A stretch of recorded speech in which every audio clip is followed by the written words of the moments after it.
Сыртынан әп-әдемі көрінгенімен іші көгеріп, әбден ылғал тартып кеткен тұрғын үй шаһарымыздағы 117-ші ауданда орналасқан. Салынғанына 4 жыл болыпты. Тұрғындар бастапқыда үй жылы болған деседі. Алайда 2 жыл көлемінде қыстың көзі қырауда. Көпқабатты үйдің сапасы сыр бере бастапты.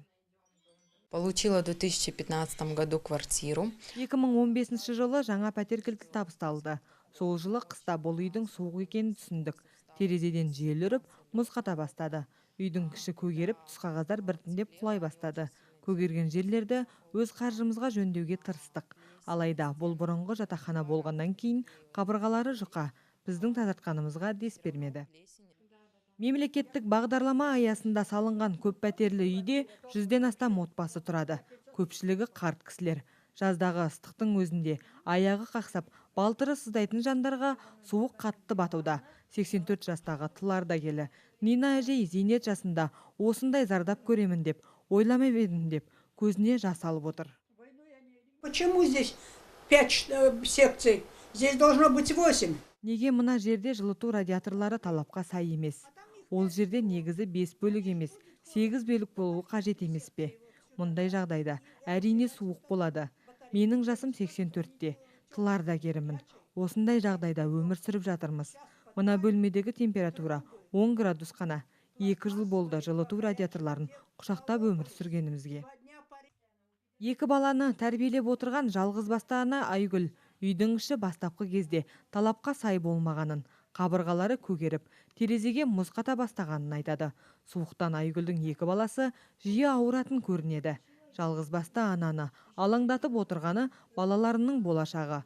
Себебі дәрігерлер мұндай суық үйде балғындар туберкулез ауруына шалдығуы әбден мүмкін деген. Я получила эту квартиру в 2015 году, как мать-одиночка. Мен бұл пәтерді 2015 жылы жалғыз басты ана ретінде алдым. Үйдің жағдайы өте нашар, барлығы сапасыз. Қыста терезеге мұз қатып қалады. Сәл жылына бастағанда мұз еріп, үйдің іші көлге айналады. Балаларым жиі ауырады. Дәрігерлер мұндай жағдайда балалар аса қауіпті дертке шалдығуы мүмкін дейді. Не істерімді білмеймін. Жалғыз басты анамын. Қайда барамын? Тым құрымағанда өкіметтің берген үйін паналайық деп жүргендердің бірімін ғой. Бізге де сәл көңіл бөлінсе. Бірнеше күннен бері көтеріліп кеткен шыңылтыр аязда үйлердің температурасы төмендеп, салқындай бастаған. Былтыр дәл осындай жағдайда тұрғындар суық үйде жылытқыш пешпен жан сақтап шыққан. Айта кетейік, жылу құбырларын ауыстырып, желдеткішті жаңартуға жергілікті бюджеттен 1.700.000 теңге қаражат бөлінген. Байқауды Адер Инвест жауапкершілігі шектеулі серіктестігі ұтып алды. Кейінірек анықталғандай, компанияның өз қызметкерлері болмаған. Нәтижесінде кәсіпкер тұрғындарға құбырларды белгілі сомаға жөндеуді ұсынған. У подрядчика этой фирмы даже не было своих людей, кто сделал. Мердігер ұйымның жасалу керек жұмыстарды істейтін өз қызметкері де болмады. Біз алғашында жай сыртынан бақылап жүрдік. Міне жұмыстың аяқталуына аз ғана уақыт қалды. Алайда еш жұмыс басталатын емес. Кейіннен біз қолынан іс келетін жігіттерді шақырып, оның ішінде менің жолдасым да бар.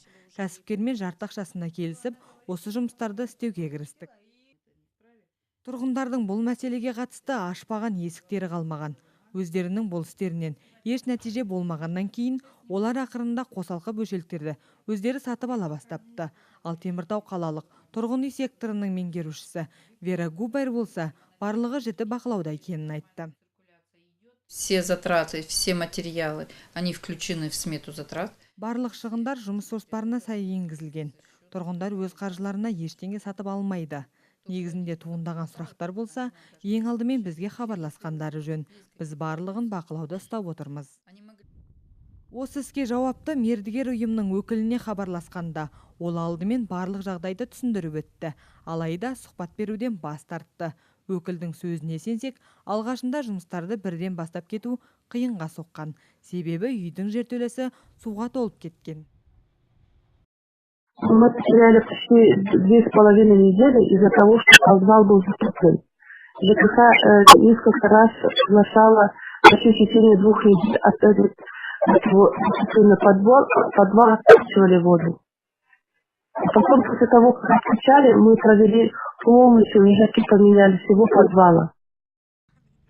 Аталмыш тұрғын үй 2014 жылы эксплуатацияға өткен. Басым бөлігі әлеуметтік мақсатта берілді. 40 пәтер кезекте тұрған жетім балаларға, 27-сі мемлекеттік қызметкерлерге, қалғандары апатты үйден көшіп келгендердің еншісінде.